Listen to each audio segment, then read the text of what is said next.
네, 오늘 시편 126편 1절부터 6절까지의 말씀으로 나무를 심는 사람이라는 제목으로 함께 말씀 나누도록 하겠습니다. 장지호노라고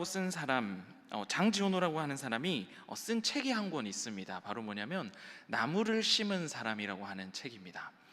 이 책의 줄거리는 이렇습니다. 이 책의 주인공은 고산지대를 여행하던 중에 헐벗은 아주 황량한 황폐한 땅을 만나게 됩니다. 정말 그곳에는 나무 한 그루도 없고 푸른 식물도 하나 없을 정도로 정말 황폐한 땅을 만나게 됩니다. 그리고 그 땅에 살아가는 사람들의 모습을 보니 그 땅에 살아가는 사람들은 가난하게 살았고 늘 서로 다투고 미워하면서 살아갔습니다. 정말 희망이라고는 눈을 씻고 찾아봐도 찾아볼 수 없는 그런 황폐한 땅, 황폐한 마을이었습니다. 그런데 그곳에 주인공은 우연히 한 양치기를 만나게 됩니다. 그 양치기의 이름은 엘제하르 부피에라는 사람입니다. 그 양치기가 어떤 일을 하는지 가만히 잘 살펴보니 그 양치기는 자신이 가지고 있는 도토리를 고르기 시작했는데 좋은 도토리를 골라내기 시작했습니다. 그리고 이 양치기는 날이 밝으면 정말 그 황폐한 땅으로 나아가서 자신이 지난밤에 고르고 골랐던 좋은 도토리를 땅에 심기 시작한 것입니다. 그렇게 고르고 고른 좋은 도토리를 밖에 나가서 정성껏 심었는데 알고 보니 이 사람은 지난 3년 동안 쉬지 않고 매일매일 이렇게 씨앗을 심고 있었다고 합니다.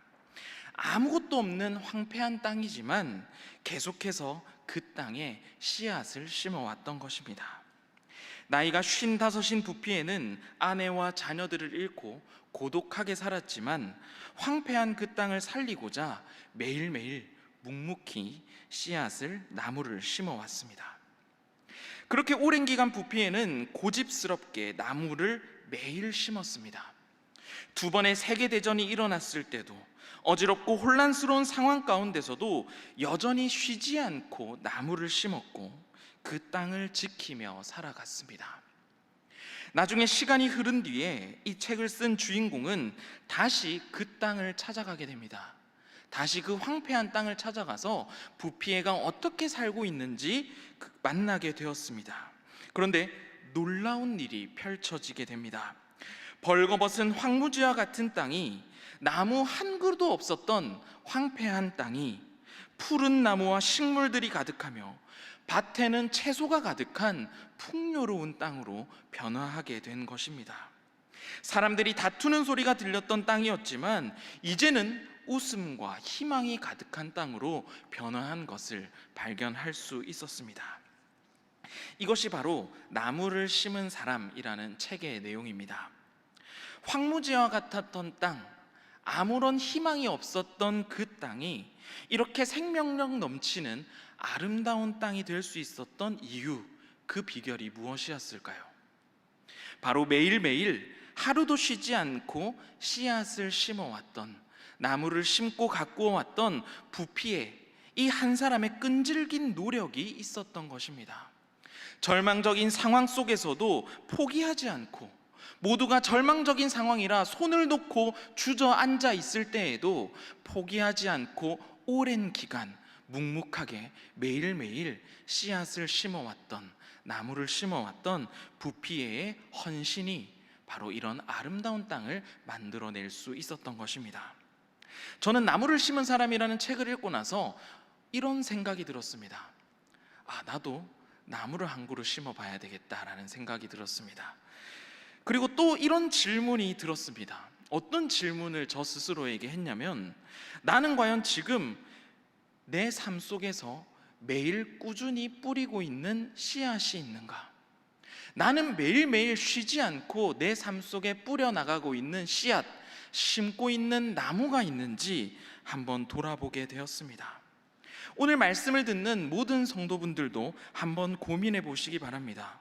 여러분은 지금 여러분의 삶의 자리에서, 삶의 터전에서 매일 꾸준히 뿌려나가고 있는 씨앗이 있나요? 매일매일 심고 있는 나무가 있는지 오늘 말씀을 통해 함께 고민해 보았으면 좋겠습니다. 오늘 말씀을 나무를 심은 사람이라는 책의 이야기로 시작한 것은 오늘 함께 읽었던 시편 126편의 말씀을 보면 오늘 말씀 속에서도 나무를 심는 사람과 비슷한 사람이 등장하고 있기 때문입니다. 시편 126편 말씀에서도 보면 부피에처럼 씨를 뿌리는 사람이 등장합니다.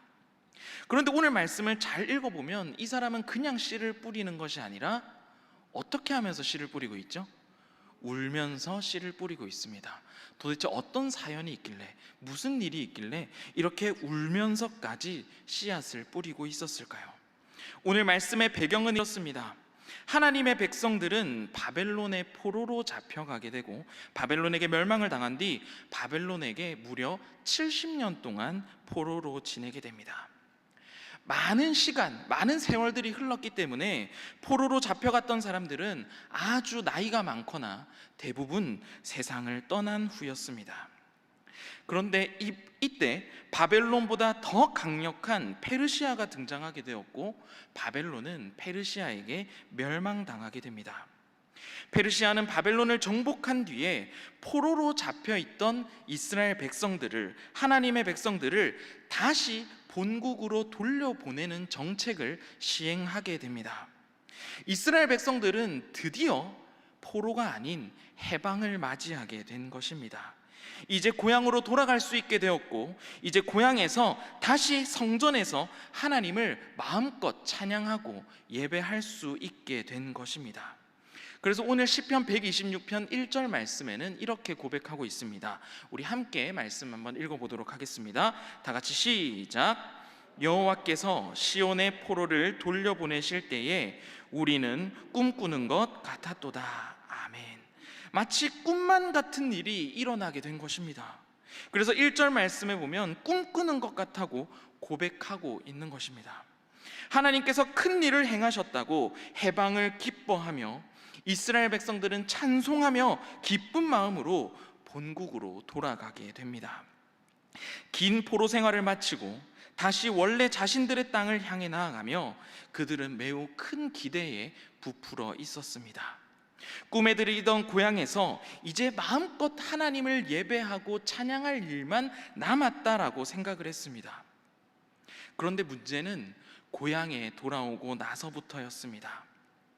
막상 예루살렘에 돌아와 보니 고향 땅은 잿더미와 폐허가 되어버린 상태인 것입니다. 원래 고향에 남아있던 백성들은 가난과 헐벗음에 시달리고 있었습니다. 너무나 비참하게 살아가고 있었던 것입니다. 하나님을 찬양하고 하나님을 예배하였던 성전은 파괴가 되어 풀만 무성이 자라난 채 방치되어 있었습니다. 남아있는 사람들과 그리고 돌아온 사람들 모두 그 척박하고 황폐해져 버린 땅에서 어떻게든 먹고 살기에 바쁜 나머지 성전의 예배는 아무도 관심을 가지지 않는 것입니다. 그리고 또 하나의 문제는 아직 바벨론 땅에는 그곳에 거주하면서 귀환을 거부하는 이스라엘 백성들도 많이 있었다는 사실입니다. 이미 바벨론 땅에는 오랜 기간 바벨론 땅에 거주하면서 그들은 그곳에 완전히 정착해 버린 것입니다. 수십 년간 바벨론 땅에 거주하면서 그들이 이뤄낸 것들을 포기하고 잿더미가 되어버린 이스라엘 땅으로 돌아갈 이유가 전혀 없었기 때문입니다.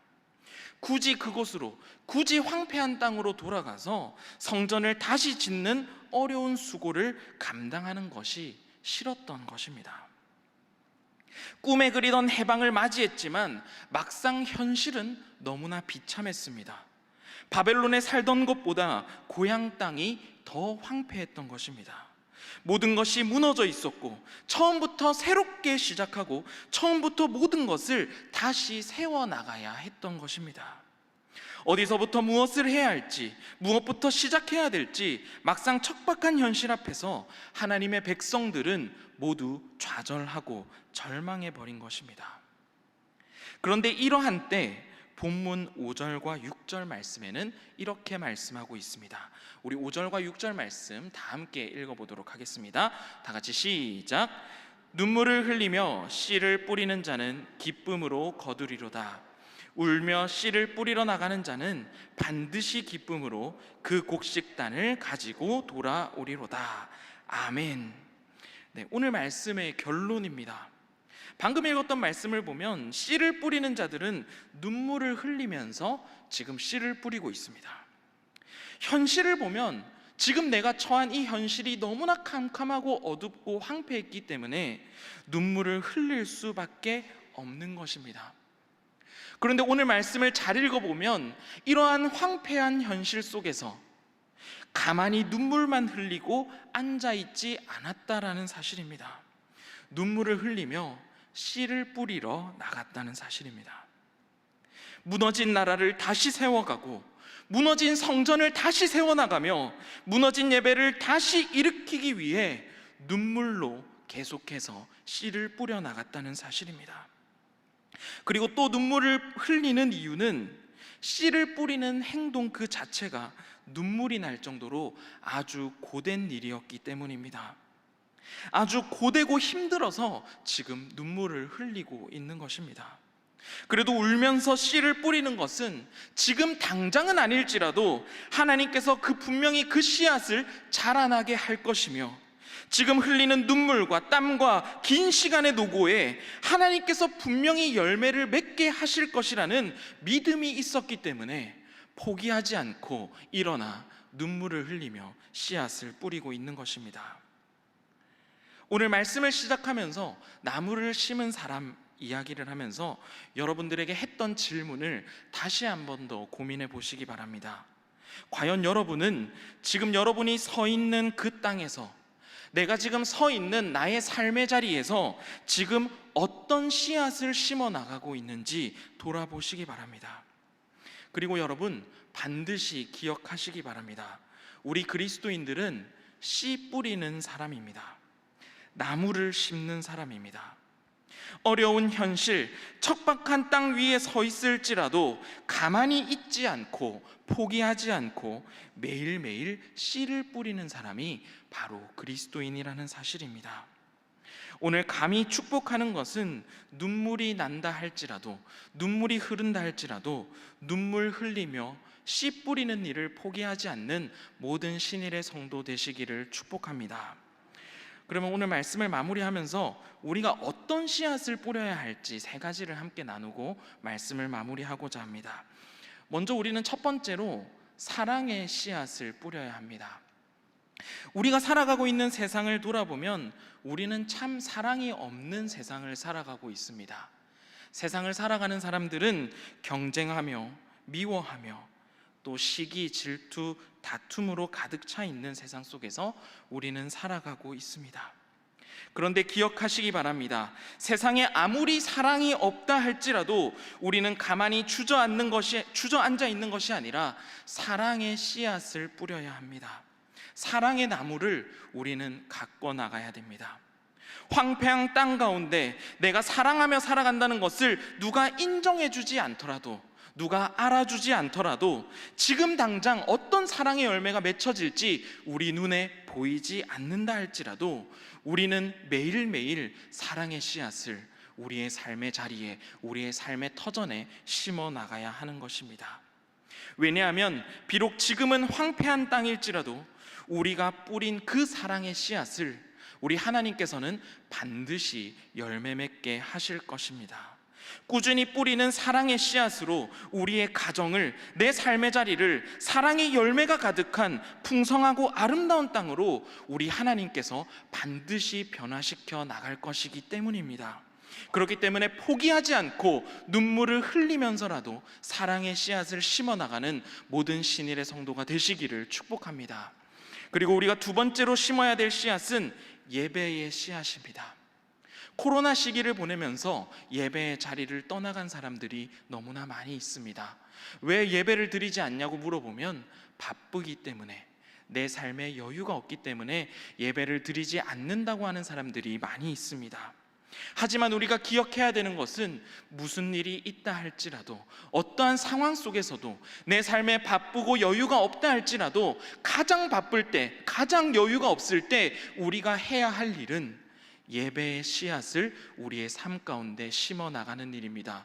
우리의 삶의 과정 가운데 온전한 예배, 하나님께서 기뻐하시는 예배를 세워 나가야 하는 일, 바로 우리가 해야 하는 일입니다.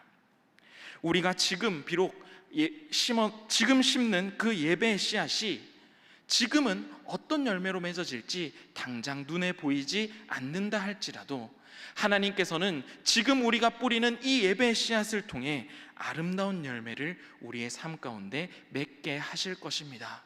눈물을 흘린다 할지라도 우리의 삶에 매일매일 예배의 씨앗을 심어나가는 모든 성도 되시기를 축복합니다. 세 번째로는 우리는 전도의 씨앗을 뿌려야 됩니다. 한 영혼을 주님께로 인도하는 일, 한 영혼을 주님께로 인도하는 일은 정말 쉽지 않은 일입니다. 오랜 기간 외치고 오랜 기간 전도해도 내 가장 가까이에 있는 가족 한 명 전도하는 일도 참 어려운 일입니다. 하지만 그 전도가 긴 시간이 걸리고 아주 많은 노력이 필요한 일이라 할지라도 우리는 포기하지 않고 하나님의 말씀과 사랑을 전하며 전도해야 됩니다. 몇 명을 전도하느냐, 이것도 중요한 일이지만 이것보다 더 중요한 일은 과연 내가 지금 포기하지 않고 전도의 씨앗을 뿌려나가고 있는가, 내 삶의 자리에서 하나님의 말씀을 전하며 복음을 전하며 지금도 포기하지 않고 전도하고 있느냐가 우리의 삶에 더 중요한 일입니다. 하나님께서 우리가 쉬지 않고 전도의 씨앗을 뿌려나갈 때 오늘 말씀에서 약속하신 것처럼 하나님께서는 반드시 기쁨으로 단을 거두게 하실 것입니다. 우리가 지금 뿌리는 이 전도의 씨앗, 기도의 씨앗을 통해서 하나님께서는 가장 좋은 복인 구원의 복을 우리에게 허락해 주실 것입니다. 우리 그리스도인은 씨 뿌리는 사람입니다. 나무를 심는 사람입니다. 씨를 뿌리고 그것이 나무로 성장되어 열매를 맺기까지는 많은 시간이 걸릴 수도 있습니다. 지금 당장은 아닐지라도 우리가 꾸준히 씨앗을 뿌려나갈 때 매일매일 우리의 삶의 자리에서 기도의 씨앗, 전도의 씨앗, 예배의 씨앗, 사랑의 씨앗을 뿌려나갈 때 우리 하나님께서는 반드시 열매 맺게 하실 것입니다. 우리는 불가능을 꿈꾸는 것 같지만 사실 우리는 불가능을 꿈꾸는 것이 아니라 반드시 이루어진다 약속하신 하나님의 꿈을 꾸는 사람입니다. 그 하나님의 꿈을 씨앗으로 심는 사람입니다. 우리가 처한 현실이 황폐하고 어려울지라도 포기하지 않고 눈물 흘리며 씨 뿌리는 모든 씨 뿌리는 사람이 되시기를 축복합니다. 우리 시간에는 오늘 말씀을 기억하며 함께 기도하기 원합니다. 우리 시간에 함께 기도할 때는 하나님, 우리의 메마른 심령 가운데, 하나님 이 땅과 이 현실 가운데, 하나님 이 나라와 하나님 이 교회 가운데 포기하지 않고 눈물로 씨앗을 뿌리는 사람이 되기 원합니다. 사랑의 씨앗을 뿌리고 예배의 씨앗을 뿌리고 전도의 씨앗을 뿌리고 눈물로 씨 뿌리는 사람이 되게 하여 주시옵소서. 불가능을 꿈꾸는 것이 아니라 하나님의 꿈을 이뤄나간다는 사실을 기억하게 하시고, 지금 당장 내 눈앞의 현실은 어려울지라도, 지금 당장 내 눈앞의 현실은 너무나 힘들고 눈물이 날지라도 포기하지 않고 주님의 뜻을 바라보며 주님의 꿈의 씨앗을 심는 우리의 모습이 되게 하여 주시옵소서. 눈물로 씨앗을 뿌리며 나아갈 때 반드시 기쁨으로 단을 거두겠다고 약속하신 그 하나님의 약속을 믿고 꾸준히 매일매일 전도의 씨앗을 뿌리는 우리의 모습이 되게 하여 주시옵소서. 우리 이 기도 제목을 놓고 함께 기도하도록 하겠습니다. 주여 믿습니다. 주여 믿습니다. 주여 믿습니다.